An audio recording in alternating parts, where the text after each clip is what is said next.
Not every establishment na malapit sa dagat ay maaltang tubig. Kasi sand is the best filtration pa rin. Sa sobrang dami nyo pong itatayo, may mga laundry, may mga ganyan. Basically, dapat i-secure nyo muna yung tubig. Kasi yun yung pinaka-source of cleaning, source of drinking. Leak ng water store. Kahit gaano kaganda ang makina mo, pag nasilip mo sa ibang teknisya, kung ano nung pintas, style nila yun eh. Dapat ganito, dapat ganyan. E di gagasos ka ngayon, nauto ka. Itong package din, this is already 10 years sa industriya. Pero nag-iingay lang siya ngayon after 5 years. Kasi hindi ko talaga binibenta yan. Kahit matagal na yan.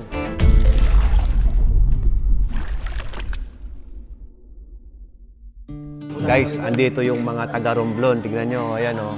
Ayan si Doc, si Architect, at saka si Alfrey. Mag-uusap kami regarding sa hotel. Pag sinabi kasing doktor yung kausap ko, akala ko desalination yung pag-uusapan natin. Wow, ganda naman po ng plano, architect. Yung plano ni architect ko. Kaya pagka nagpagawa kayo ng bahay, ganyan kabilis yung architect, may plano agad. Pares tayo gumawa ng plano, sir. Yung parking ng motor ko, pagka nakita niyo yung plano nun, yung binax-box lang ni Ella, tapos gawin mo to, gawin mo to, gawin mo to. Then that's it. Siya na yung nag-guguit-guit doon. Anyway, anong mga ipaglilingkod ko, sir? Ang concern po kasi namin, yung water source po is malapit sa dagat. Ang possible location po namin ng mga tanks ay yung mga filtration is nasa likod banda. Bali, tatlong main concern po ay yung una, yung filtration system is for drinking. Yung isa naman, toilets, kitchen, saka laundry. Okay. Yung isang concern is yung galing sa malapit sa dagat. Pakadaming concern, no? Isa-isayin lang natin. I want you to give a peace of mind muna for the meantime. Not every establishment na malapit sa dagat ay maaltang tubig. Kasi sand is the best filtration pa rin. Napansin niyo po ba, bakit ganon? Pagka malapit sa dagat, may sand. And since I'm saying na sand is the best filter, mapansin niyo dalawa yan. May sand, may parang pebbles, may maliliit. Depending on the places. Pag nag-drill ka, around, kahit sabihin mo na 5 meters away, 10 meters away from the shore, makakakuha po tayo ng fresh water. Kasi still, there's always a water table. On the ground, may water table tayo. Kahit sabihin mong dagat yan, okay, dagat yan. But still, may water table pa rin tayo. Paano nangyayari water table na sinasabi ko? We have two kinds of water table here. We have the confined aquifer and the unconfined aquifer. Pag sinabi mong confined aquifer, yun yung malalim kasi na-confine na siya. The unconfined is yung tinatawag na shallow well. So dalawa po yun, shallow well and deep well. Now, huwag kayo masyadong magtutok na malapit kami sa dagat. Gagaya ito, malapit sa dagat, natakot na agad. Huwag kayo matakot doon. We need to test the water and then we design the machine. Kapag kasi gano'n ang ginawa natin, mas magiging efficient yung makina. For example, ganito, sir, yung tubig namin maalat kasi malapit kami sa dagat. Boss, ginawang kitang desalination system. Pagkuha mo ng tubig, fresh water pala. Di mali na ang ginawa natin. Hindi ganon. We get the water source, we get the water sample, and we design the machine. Ganon muna. Okay yan, may building na, may area na tayo. So ganon ang sistema. Kaya ginagawa namin dito, we study the water first, study the problem, and then solve it kasi may problem na eh. Wala tayong susolve kung wala tayong problema. Just like doctor si Doc eh. Di ba, Doc? Bago ka magreseta ng gamot, dinadiagnose mo muna. Sine-check up mo muna, inaalam mo muna. Pag sinabi ni Doc, umubo ka. Sabi ni Doc, may ubo ka. Kapag nalaman natin yung problem muna, and then we design the machine, mas efficient yun, boss. Kasi kapag pinag-compare mo ang reverse osmosis, desalination, at saka yung mga treatment para sa hospital, boss, baka hindi mo kailangan eh. Eh di sana, nakasave ka pa ng malaki. Mas malaki ang masasave natin pag on-process yung ginawa na. Kagaya niyan, bago ko pumunta rito, problema agad yung kinakaharap ko eh. Pero yung problema, ang gusto, tabasin yung machine ko para kumasa sa building. Sabi ko, mali naman po yun. We design already the machine. We have already the machine. Hindi ang machine na mag-a-adjust sa building. That's what I'm saying always. Before you buy the equipment here, we have to make a site visit, we have to design the building for you. Eh boss, gawa na yung building eh. Sipin mo, saan dadaan yung machine ko? 5 feet lang ang dadaanan. Paano dadaan yung makina ko ron? Ang gusto mo, tabasin yung ako. Hindi pwede. Mawawala ako sa standard. Ngayon, pag pangit, syempre, ako yung mapipicture. Hindi pa pangit yung makina ko. Dahil syempre, tinampered mo na, tinabas mo na. To cut the story short, yun muna. Sen, ano yung next concern mo kanina? Sorry, ang dami kasi. Tubig lang muna, di ba? We could design it two system for you. One is the whole Airbnb is filtered water. Kapag nakuha ko yung result ng tubig, doon ko pala nga sabihin kung may inom nyo ba yung buong facilities. Ako dito, kahit saan kayo uminom dito, kahit sa tap water, makakainom kayo kasi yung tubig ko na-filtered ko na. On your case, bago ko masabi yon, kailangan kong makuha yung data muna. Ngayon, dalawang gagawin natin. Kung gusto mo, centralize buong Airbnb mo, filtered water pampaligo, pati pang flush sa toilet, filtered water para hindi naninilaw-nilaw yung sink. Para mawala lahat yon, we have to know, may amoy ba, mabaho ba, makalawang ba, makalsyum ba, hard water ba. We need to know everything. So, yun muna. And then, yung second question is for drinking. I will highly recommend na maglalagay lang ako ng isang system for drinking purpose lang. For example, sa kitchen mo, maglalagay tayo ng isang ganon. For drinking, doon ka kukuha. Isang source lang. Isang source. O pwede ka mag-bottle kasi pwede mainom yun eh. Kaya lang, pag lumakas ang negosyo, lumakas ang bottling mo, baka kapusin yun. So, kailangan mo malaki. So, you get one package. Pag Watermax ang ginamit mo alone, madadal tayo, boss. Baka sa akin humingi ng discount. Abe, ako may-ari ng hotel. Lagay mo lang powered by Watermax. Kasi yung building mo, yung system mo is powered by Watermax. Yung binibigay mong tubig is supplied and powered by Watermax. But you have your own brand. The time will come, baka mali mo, masikat na yung brand mo sa akin. Picture natin, nakaganon. Tayong dalawa. Oo, tayong dalawa. Okay na. Nasagot ko na lahat ng mga concern ninyo. So, kailangan namin magpadala pa ng sample.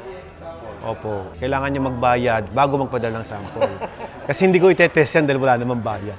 Ngayon, if you wanted to mag-business talaga, pili ka muna ng package namin. Kasi bibusinessin mo rin later on eh. If you want to make a water system sa buong hotel, I could design it for you. Pero I need to get the water source pa din. Madali lang naman. 20,000 pesos lang naman ang reservation namin. And that will be applied to your two concerns. Okay? Bababawas naman po yon sa project natin. So, hindi siya mawawala. Kumaga, nagtiwala ka sa akin. Nagtitiwala din ako. Natutuloy yung project. Sa sobrang dami nyo pong itatayo, may mga laundry, may mga ganyan. Basically, dapat i-secure nyo muna yung tubig. Kasi yun yung pinaka-source of cleaning, source of drinking. Number one is the water source talaga. Kaya yung 20K mo, di naman nawawala. And I never forfeit pera. Pera nyo yan eh. Pero hindi ako nag-refund. Yun lang. Siyempre, nagpa-test ako ng tubig, di ko naman marerefund na yun. Gusto mo, ipatest mo yung tubig mo, and then bigay mo sa akin yung result, and then let's talk about it. Kaya lang, yun nga, ang problema, baka magkaiba kami ng parameters sa pang-test. Kasi iba yung pang-test ko sa machine, iba yung pang-test naman ng DOH, magkaiba po yun. Hindi naman bacteriological ang testing ko eh.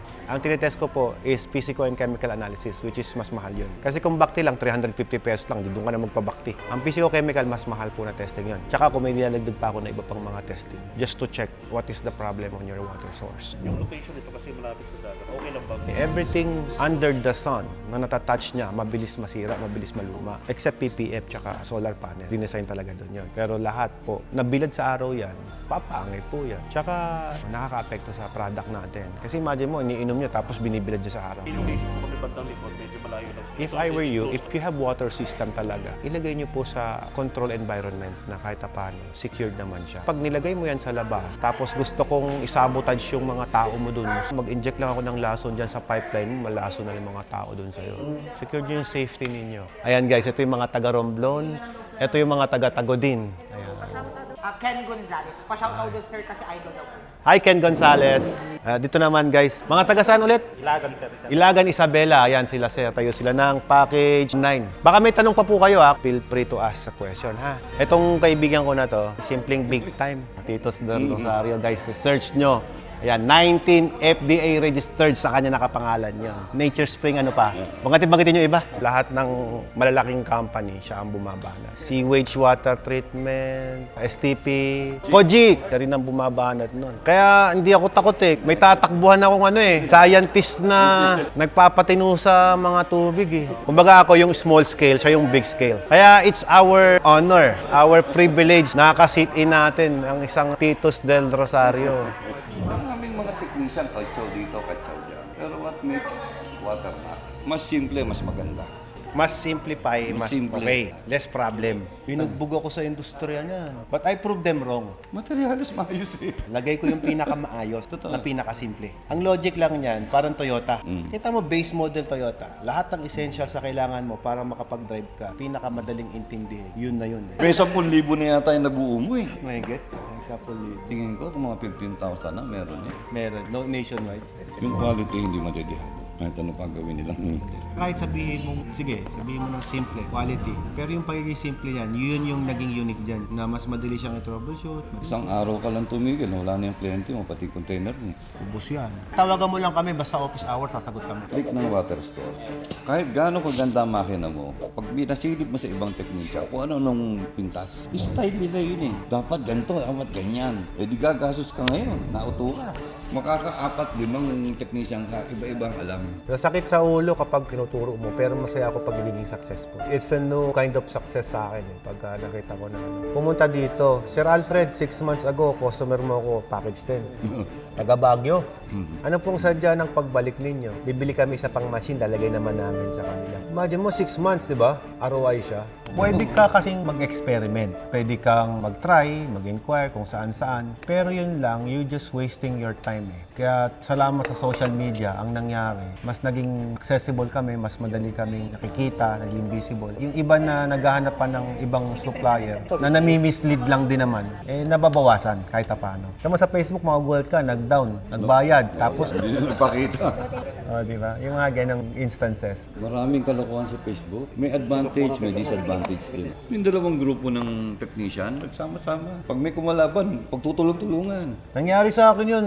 Nagkasama-sama sila. Ito ang paborito nila. Paborito akong ulam ng mga yun. Pero hindi naman ako papatol sa ganun. If we throw something against me, i-critical thinking ko yan, lologicin ko yan, kaya ko bang makuha yung tinapon mo sa akin? Kinriticize mo ko, kapag inadapt ko ba tong sinabi nito for criticism, ano yung magiging epekto sa akin at sa product? For example, yung kay Watermax, walang magnetic contactor yan. Ang binibenta ko is system machine. Meron ako dati nun, tinanggal ko. Bakit ko tinanggal?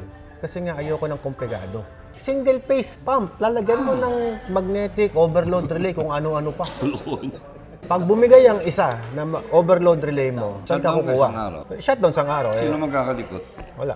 Sa Romblon, may supply ba kayo doon? Kahit may electrical supplier doon, kaya mo bang ikabit? Gagamit ka ng walang kwentang resin. Lalagyan mo ng maraming carbon. Yung carbon, magtanggal lang talaga ng chlorine eh. Pag Hindi nilagyan nga, mo di ng ako carbon- gumagamit nun eh. Oo, pag nilagyan mo ng carbon, edi nag-breed ka ng bacteria. Example, deep well ka, wala namang mabahong tubig. Ba't kita lagyan ng carbon?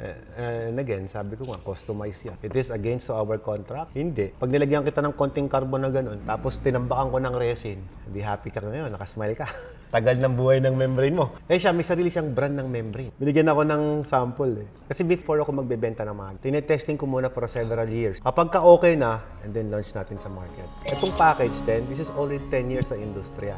Pero nag-iingay lang siya ngayon after 5 years. Kasi hindi ko talaga binibenta yan. Kahit matagal na yan. Gulat nga ako, dumating dito, taga Digos pa eh. Alam mo, sabi lang sa akin, Alfred, hindi ako uwi ng Digos hanggat hindi mo binibenta sa akin yan. Wala pang presyo ha. Totoo yun. Kasi ibablog ko pa lang sana, bibidyo ko pa lang eh. Papakilala ko pa lang, guys, ito na yung package 10. This is 5 years in the making. 5 years, susubukan ko muna. Hanggang magiba ako yan. Ako, pag nagsasabi ako sa mga customer ko, simple lang. May warranty yan, 1 year. I-abuse nyo na, gamitin nyo. Huwag nyong ingatan. Magpalit kayo ng filter para masulit nyo yung pera nyo. May client ako, hindi nagpaalam sa akin. Naglagay ng chlorine, umattend daw ng seminar. Sa linggo pa lang, ayun, nag-recharge kami. Yung chlorine kumapit dun sa activated carbon, hindi na matanggal. Kung mag-FDA ka, kulang 17 million. 19 FDA nakapangalan sa kanya eh. Oh, nalulungkot ako pa nagsasara.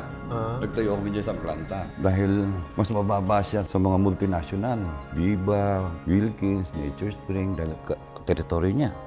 Nung nakita ng mga malalaking kumpanya, nagbagsak ng presyo doon sa lugar niya. Sa madaling salita, nagbebenta yung mga lalaking kumpanya ng lugi, siya tumigil na. Karamihan ng ginawa kong planta, nagsara dahil binakbakan sila doon sa area nila. Ang lakas nung unang labas. Lahat ng restaurant sa Makati, sila. At nakita ng multinational, kinatok yung restaurant. Sabi doon sa may-ari restaurant, ang laman ng tubig na truck ko, 80,000. Pirma ka sa kontrata, 2 years. Sa'yo na yan, libre. Lahat ginawang ganon. Sabi sa'yo, 6 months sarado kami. Malalaki yung makakalaban mo eh. Kaya pag may naghanap pa sa akin, wala mangyari. Kayang papapilan. Kaya lang, kaya ba ng bulsa mo lumalim pa? Kasi marami pang makakabangga. Tatargeting ka ng malalaki sa area mo eh. Babagsak nila yung presyong palugi. Tapos, paano ka? Yung mga natirang wawalo, kumampi sa Pepsi, nag-toll packaging sa Pepsi, Premier. Kasama sa Walot si Nature Spring. Oo. Okay na ako dito. Nakita ko na yan ganyan. Hindi ko maire-recommenda. Marami namang hanap buhay na pwede, ba't ko ipapahama kapwa ko. Ito 100 kilos to, no? Oh, laki no? Oo. Meron akong ginawa sa Pampanga, Ganyan. Mabalakat, 3 ganyan. Puro mga hotel. Oh, puro hotel lang gumagamit. Ang daming gumaya nung naglabas ka niya. Pero yung key pa rin quality nung laman sa loob Doon sila nagigiba, hindi nila naintindihan Ito, quality yung laman nito sa loob Kaya tumatagal sila nagtitipid para lumaki kita. Magagaya mo lahat ng nasa labas, sir, pero sa loob hindi. Sandali lang ikabit Nakabuo na yan Kalahating araw, andali. 6 hours, tapos yan. Tsaka pag pinapadala ko yan, hydro-tested na rin dito yan. Buo na yan. Napaandar namin dito, na-testingan namin dito, nakakabit na lahat. Kaya may tinatawag kaming break-in period. Kapag ka-installed mo yan sa inyo, 1 week, palitan mo na ng mga sediment filter. Kasi ano yun may mga carbon dust pa yun na pwedeng pumunta na rin. 2002 kasi, tumigil na ako sa water store. Parang hindi para sa akin Maraming maaway sa iyo Nakakaingitan Daming maaway Dalawang kumpanya sumara dahil dito Hindi naman papatulan kung hindi naninira. Ang pangit kasi maninira Yung bang babanatan ka Yun ang way nila to get sales. For me, mali yun. Maniwala ka sa ibang technician, kumuha ka ng 4, kanya-kanya yan. Ito, proven to. Misis ko, ganyan din panel board Para yung 10 years old na lalaki ko, matutong kumalikot. Siya nagre-regen Kaya nilagay ko yung water store doon para matuto ka. Yan ginawa ko. Ayaw umandar, palitan mo breaker. Andar ka. Yan, binasya ko dyan. Pero kita mo lang sila, kahit siya gumaya.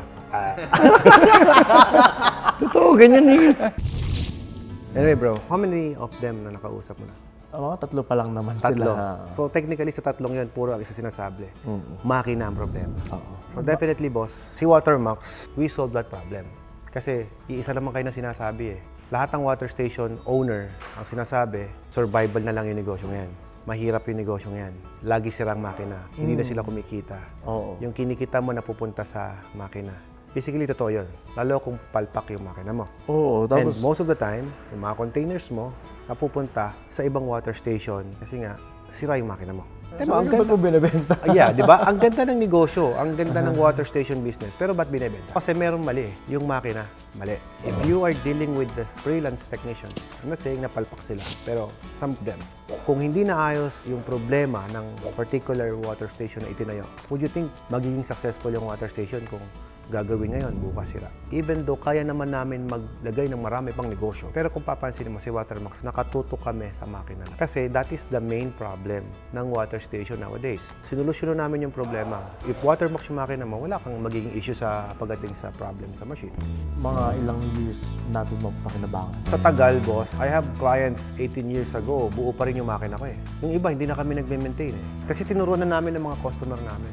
Marunong na sila Alika, I think matutulungan mo ako dito Sabi ko, andito ka. Ikaw ka ako gumawa ng Nature Spring. Under his name, merong 19 FDA na nakaregistered sa pangalan niya. At sa isang FDA registration, umaabot ng 15 million yun, mga ganun, no? Kaya naging interesado ako Sabi niya, sa lahat daw ng water station na kinausap niya, 3 ang kinausap niya, na water station, owner. Isa lang daw ang problema, makina. Alam mo bakit nagkakaproblema ang makina? Bakit? Ayan, bakit? Okay. Ang mga technician gusto low quality ang nilalagay dito. Pag nilagay mo ng low quality yung tatlong ang kalalabasan mo, babara membrane mo. Pangalawa, hindi masarap ang tubig. Nandiyan yung pre-treatment, yan yung nagsisecure sa quality ng product water. Hindi mo pwedeng tipirin. And not all technician nakakaintindi ng methodology ng ion exchange, ng carboning, ng disinfection ng well. Yung iba, lalagay ng carbon, kontaminado yung deep well. Pagka kontaminado yan, pinasok mo sa carbon, 3 buwan lang, diba? Nangyayari, taon bago pinalit. Di gumapang na sa RO, hindi na makapasa sa microbial. Ganoon ang sinasapit. Hindi nila tinitira saan ang root problem. Kontaminado deep well, i-disinfect mo yung deep well.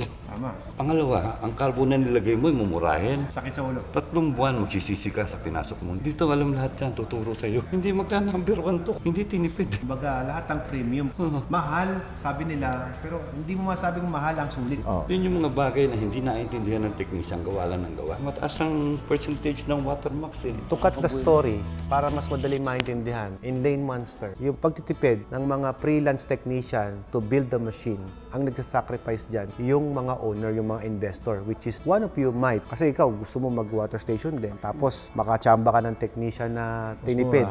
Mas mura kasi yung hanap nyo, mura Sa isang buwan, makadeal ng isang project yan. Siyempre, once in a blue moon nga lang may project I-squeeze ko na yan. Lahat ng pinakamura, lagi ko dyan. Pero dito, boss, hindi. Every month, sabihin mo na, may average kami, 50 units, 80 units, boss. Ba't ko titipirin? Di bigay ko sa lahat ang premium. Sabi ko makes sense. If Watermax will address Yes, the machine issue. Ako na bahala mag-market.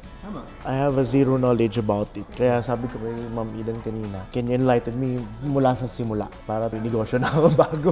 Simple lang advice ko sa'yo, boss. Ang pinaka-source ng negosyong to, tipirin mo ng building, tipirin mo ng pan-deliver, ang iba pa. Huwag lang ang makina. Kasi pag wala ng makina, wala kang mabentang produkto. Yung galon, huwag mo rin titipirin ng galon. Kasi pag nakatapat ka ng mabahong lalagyan, dama yung tubig mo kahit anong quality yan. Minsan, doon sa lalagyan, sablay din. Merong tamad na business owner na alam mo yan, hindi siya pang negosyo, pang investor siya. Magkano kinikita niya per year? Well, depende yan kung sino yung investor. Kagaya nung bago ka dumating dito, ang tanong mo sa akin, problem sa tauhan, kinorek kita. Kung minsan hindi tauhan ang problema. Kung minsan yung amo. Minsan kasi attitude problem ng owner. Kaya yung tao hindi tumatagal. Ako, I could say, investor na rin ako eh. Kasi may mga empleyado ako eh. May negosyo ko. Mahalin mo yung tao mo, mamahalin niya yung trabaho niya. Simple. Ngayon, kung paano mo minamahal yung sarili mo, di ganun yung mga tao mo. May pangailangan din yan. Kailangan nila ng panggastos, kailangan nila ng pang-araw-araw na pamumuhay nila. Ngayon, bro, kung titipirin mo sila, they won't work for you. Iiwanan ka niyan, boss. Or else, kompetensya hitap. So, before you hire the people or the person, meron na kayong arrangement niyan. How can I say na, sa akin ka na lang kumuha? Hindi tayo ganun. Ang marketing ng tubig, very simple, boss. Mag-alo ka lang, in a nice way. Palagi naman ganun eh. Itong tubig ko, try nyo din po. Bisa nga, sabihin mo, libre. Madali mag-alok ng tubig ko sa pag-aalok lang. Iba-iba lang ng approach. Kasi hindi pwedeng yung sinabi ko, effective doon sa kabila, effective din sa kanila. Kasi may mga customer tayo na high profile, merong mga low end, merong mga middle class. Depending on the approach po yan palagi. Dito, mga dumating dito, boss, iba-iba ang tanong yan, iba-iba ang concern, iba-iba rin ang sagot.